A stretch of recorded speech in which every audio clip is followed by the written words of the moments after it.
மற்றொரு உள்நாட்டுச் செய்தி.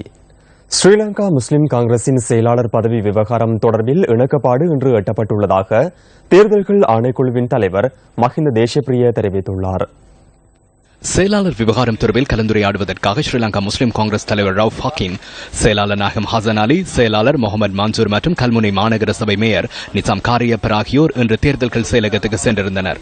தேர்தல் அலுவல்கள் தொடர்பிலான நீதி சட்டங்களின் போது ஸ்ரீலங்கா முஸ்லிம் காங்கிரசின் செயலாளரான முகமது மன்சூருடன் தொடர்புகளை பேணுவதற்கு இணக்கம் எட்டப்பட்டுள்ளதாக தேர்தல்கள் ஆணையாளர் மஹிந்த தேசப்பிரிய தெரிவித்துள்ளார். இதேவேளை தேர்தல் விடயங்கள் தொடர்பில் தேர்தல்கள் ஆணைக்குழு தன்னை தொடர்பு கொள்ள முடியும் என்று இணக்கப்பாடு எட்டப்பட்டுள்ளதாக ஸ்ரீலங்கா முஸ்லிம் காங்கிரசின் செயலாளர் முகமது மன்சூர் நியூஸ் ஃபர்ஸ்டுக்கு தெரிவித்தார். இந்த விடயம் தொடர்பில் ஸ்ரீலங்கா முஸ்லிம் காங்கிரசின் செயலாளர் நாயகம் ஹசன் அலியிடம் நாம் தொடர்பு கொண்டு வினவிய போது, செயலாளர் விவகாரம் தொடர்பில் கட்சியின் தலைவரே ஊடகங்களுக்கு கருத்து தெரிவிப்பது பொருத்தமாக அமையும் என குறிப்பிட்டார். இந்நிலையில் கண்டியில் இன்று இடம்பெற்ற நிகழ்வு ஒன்றில் கலந்து கொண்டிருந்த ஸ்ரீலங்கா முஸ்லிம் காங்கிரசின் தலைவர் ரவுப் ஹக்கீமிடம் நியூஸ் ஃபர்ஸ்ட் இது தொடர்பாக வினவியது.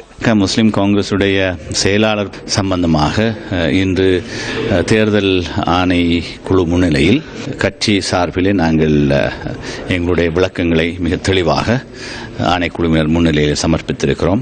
எங்களுடைய விளக்கத்தை ஆணைக்குழு ஏற்றுக்கொண்டு திருப்தி அடைந்திருக்கிறது என்று நாங்கள் எதிர்பார்க்கிறோம். அதன் அடிப்படையிலே தொடர்ந்தும் கட்சியுடைய உத்தியோகபூர்வ செயலாளராக தேர்தல் ஆணைக்குழுவோடு தொடர்பாடுகின்ற உரிமை, கட்சியுடைய நியமன பத்திரங்களில் கைச்சாத்திடுகின்ற உரிமை உட்பட கடந்த பேராளர் மாநாட்டின் பொழுது கட்சியின் செயலாளராக அறிவிக்கப்பட்ட மன்சூரே காதர் செயல்படுவார் என்பதில் எந்த சிக்கலும் கிடையாது. எங்களுடைய செயலாளர் நாயகமாக ஹசன் அலி அவர்களும் இந்த விளக்கம் அளிப்பின் பொழுது சமூகம் அளித்திருந்தார். அவரும் தன்னுடைய ஆட்சேபனைகளை வாபஸ் பெற்றிருக்கிற சூழ்நிலையில் எந்த சிக்கலும் இல்லாமல் ஸ்ரீலங்கா முஸ்லிம் காங்கிரஸ் உடைய செயலாளர் பதவி குறித்த சர்ச்சை முடிவுக்கு வந்திருக்கிறது.